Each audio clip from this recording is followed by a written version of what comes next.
we're excited as a group to involve them. I think, our challenge over here is adapting to the pitch out there quickly.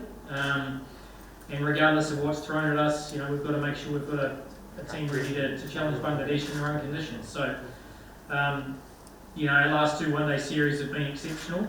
We've won both of those very convincingly, played some good solid cricket, got runs at the top of the order, which always help. And this series will be a challenge for some new players to do the same thing.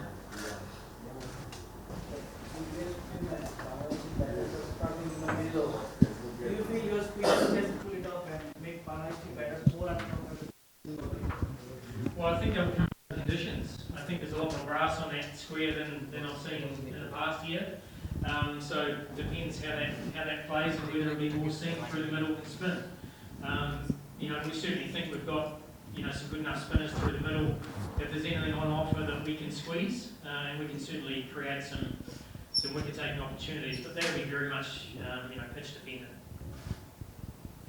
Last year you played T20 games at Lord 2-1, and this is the new series, and this is the one-day game also. Do you think you will beat Bangladesh? You can beat Bangladesh in a row? Oh, look, of course we can, but we also respect Bangladesh in their own conditions particularly. And once again, as I said, these conditions here will be very different than what we saw in that T20 series, where it was a pretty inconsistent bounce and it was a pretty average surface. It certainly looks a lot better than that now, and I think both sides will be challenged with the ball as much as they will with the bat.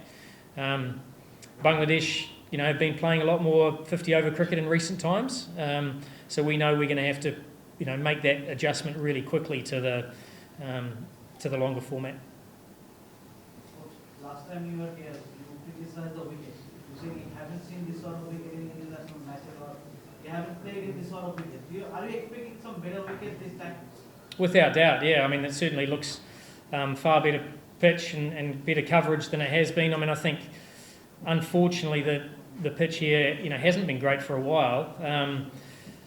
But I think, we saw even in the BPL, the pitches here were much better. Looks like there's a lot more grass cover, a lot more of a genuine contest between bat and ball. And I think both sides will benefit from that. Both sides want to play on good cricket wickets and be challenged. So it certainly is looking that way at this stage. Yes.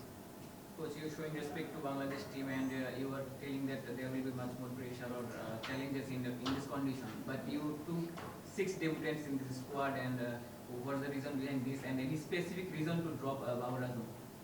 I don't think anyone particularly was dropped. I think, as I said, it's a great opportunity for us to look at some younger talent. We get very few opportunities in the calendar to give a number of promising players opportunities. You're either heading into a pinnacle event or just leading into it. So, it depends how many players debut here. There's a lot of players that have been around the circuit for a while and be waiting for this opportunity.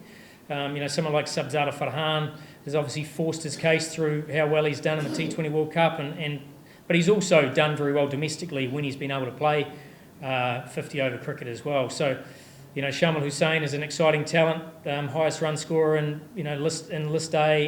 first class cricket. List A, he's been exceptional and he's done well for the Shaheens. Mars Sadakat has been on the fringes for a while. So these are names that you haven't been able to see, and it's an opportunity for them to show how good they are in this series. Thank you so much. Thank you. Thanks.